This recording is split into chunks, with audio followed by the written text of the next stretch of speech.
হয়ে গেল অফিসে। শুনছো, সব বন্ধ করে রাখবে, খুব সাবধানে থাকবে, কেমন? হ্যাঁ, দুর্গা আসছে, দুর্গা আসছে।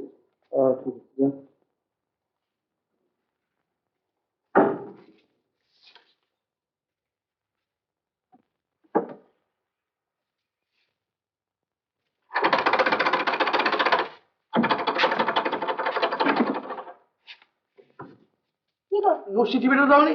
হ্যাঁ, নস্যিটা তো আমি টেবিলে রেখেছিলাম। ওই না তো? হ্যাঁ, আমি টেবিলে রেখেছি। অফিসের সময় কি কাণ্ড যে কোনো মানে হয়? নিজে হাতে রাখলাম। আশ্চর্য, বেরোবার সময় যে কি করো? আমি রেখেছি এখানে। না, আমি ওই 7টা পড়বার সময় অ্যাক্টিভ নস্যি নিয়েছিল। নিয়েছিলে? নিয়েছিল। দেখি। কি দেখবি? দাঁড়া দেখি। না, আমার সব দেখা আছে, কি দেখবে দেখি? দেখি, দাঁড়া না। এটা কি? কোনটা? এটা কি? হ্যাঁ, দেখেছো? আমি তখনই বললাম যে 7টা পড়বার সময় আমি অ্যাক্টিভ নস্যি নিয়েছিল।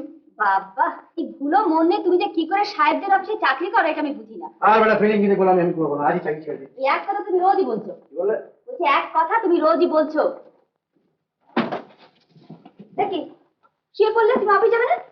তুমি আমার পৌরুষে আঘাত করেছো, আর আমি চাকরি ছাড়লো। সর্বনাশ। এ ভাই, পল্টু নাকি রে? পল্টু। টাকা দিতে হবে। আমি তো মাসের টাকা দিয়ে দিয়েছি। নতুন করে রিপ্লেট ছাপাতে হলো। এই যে অনেক টাকা বাকি পড়েছে। হ্যাঁ, তুমি না দিলে কে দেবে বলো দাদা? আর তাছাড়া জানোই তো সবকিছু লুকিয়ে করতে। হ্যাঁ, পুলিশের নজর সবসময় আমাদের উপর। রিপিটটা দেখি। 20 টাকা এনে দাও। 20 টাকা এনে দাও। রাউন্ড টেবিল কনফারেন্স সম্বন্ধে আমাদের কোনো মাথা ব্যথা নাই। রাউন্ড টেবিল কনফারেন্স সফলভাবে পর্যবেসিত হোক, তা জানিবার আগ্রহ আমাদের নাই। সৃষ্টি করিতে হইবে। এই অন্যায় বিদেশি ইংরাজ গভর্নমেন্ট অচল করিয়া তুলিতে হইবে। পড়তোটা কি? তুই এসে গেছিস? হ্যাঁ। এটা ইংরেজ তারা আবার কিরকম ফোন দিয়ে রেছি আমরা। ইংরেজ তার আবার ফোন দিতে করেছো? হ্যাঁ, ওর অফিসের কি আছে? লাথি মার। কাকে? অফিসের মুখে। অফিসের মুখে তো বেশ লাথি মারছো, এদিকে নিজেদের মুখে কি দেবে সে খেয়াল তোমার আছে? সেটা তুই কখন এলি? এই তো। এইবার বলো তো ভাইয়া, কিসের জন্য তোমার এখানে আগমন? বাহ, তুমি তো দত্তবাড়িতে আমাকে খোঁজ দিয়ে এলে। কেন দিয়ে এলো? কেন দিয়ে এলে তা কি করে জানবো? আমাকে না পেয়ে শীতকালকে বলে এলে একবার যেন আসি। হ্যাঁ, শুনেছ শুনেছ, তোমার বোন খালি ভুলো মন বলে। সীতাপতিকে খবর দেবো যে 2বার বলতে হয়েছে কি? ভুলো না তো কি তুমি? কেন? কটার সময় তোমার অফিসে খেয়াল তোমার আছে? একদিনের মাইনে তুমি ঘাত কাটা যাবে আমি বলে দিলাম। হ্যাঁ, তাই তো, এই এতগুলো টাকা এমনি বেরিয়ে গেল, আবার সংসারে মাছ পড়ে কামানি হবে। আর চলি, কি হলো আবার? নকশি দিবি তো। এটা কিন্তু বলুদা ঠিক করছে না। বিলিতি কোম্পানিতে চাকরি করে ইংলিশ তাড়াবার জন্য চাঁদা ফাদা দিচ্ছে, বিশেষ করে কোন দিন জানাজানি হলে একটা কেলেঙ্কারি হয়। সে কথা তোরা ওকে বুঝিয়ে বল না। আমি বলতে গেলেই বলবে আরে বাবা জানছেটাকে, জানার মধ্যে তো শুধু তুমি তার পুলিশের স্পাই না। হ্যাঁ সিদ্ধা, এই ব্যাপারটা কি বলতো? কি? তুই কি আমাদের একদম ভুলে গেলি? আরে দূর, ভুলে যাবো কি রে? ভুলে যাবো কি রে কি? তুই সেই যে গেলি আর এ মুখো হলি না। একটু আটকে পড়েছি তাই। আটকে পড়েছিস কিসে? না, তেমন কিছু নয়। আচ্ছা, মিনুকে তোর মনে আছে? তার মনে নেই? কলকাতার কোন এক বড় লোকের বাড়ি তোর বিয়ে হয়েছে। মিনু মাধব দত্ত মশাইয়ের স্ত্রী। তোর সঙ্গে তার দেখা হয়েছে? হুম। কি বললে? খুব কষ্টে আছে জানিস। কষ্ট? হ্যাঁ, কোনো কিছুর অভাব নেই, তো কেন যে? সেই জন্যই বোধহয় তুই ও বাড়িতে আটকে পড়েছিস। না না, তা কেন হবে?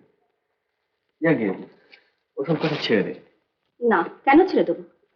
মিনু কষ্ট পাচ্ছে বলে তুই ও বাড়িতে পড়ে থেকে নিজের জীবনটাকে নষ্ট করবি? তুই ভুল করছিস ওর। না সিধুদা, আমি কোনো ভুল করছি না। আমি শুনেছি ও বাড়ি কর্তামশাইয়ের মন রেখে তুই যেখানে সেখানে যাচ্ছিস। মিনুকে ভালোবাসিস বলে তুই এত নিচে নেমে যাবি? ছি সিধুদা, ছি। আমি যাই রে। সিধুদা, সিধু তুই আবার এখানে চলে আয়, তুই বিয়ে কর, মিনুকে তুই ভুলে যা। এভাবে নিজের জীবনটাকে নষ্ট করিস না।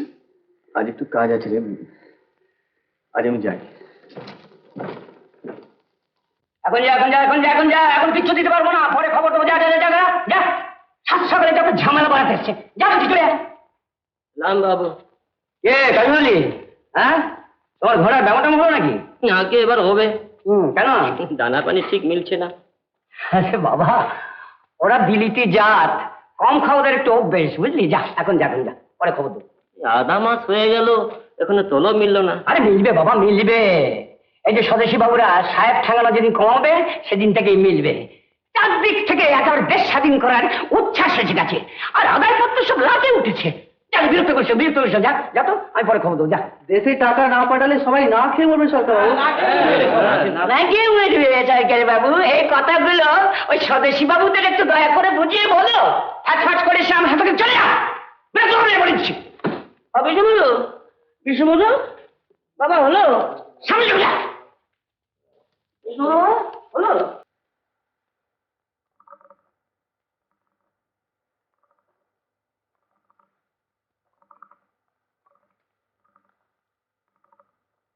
হুজুর আমাকে স্মরণ করেন। এদিকে এসো।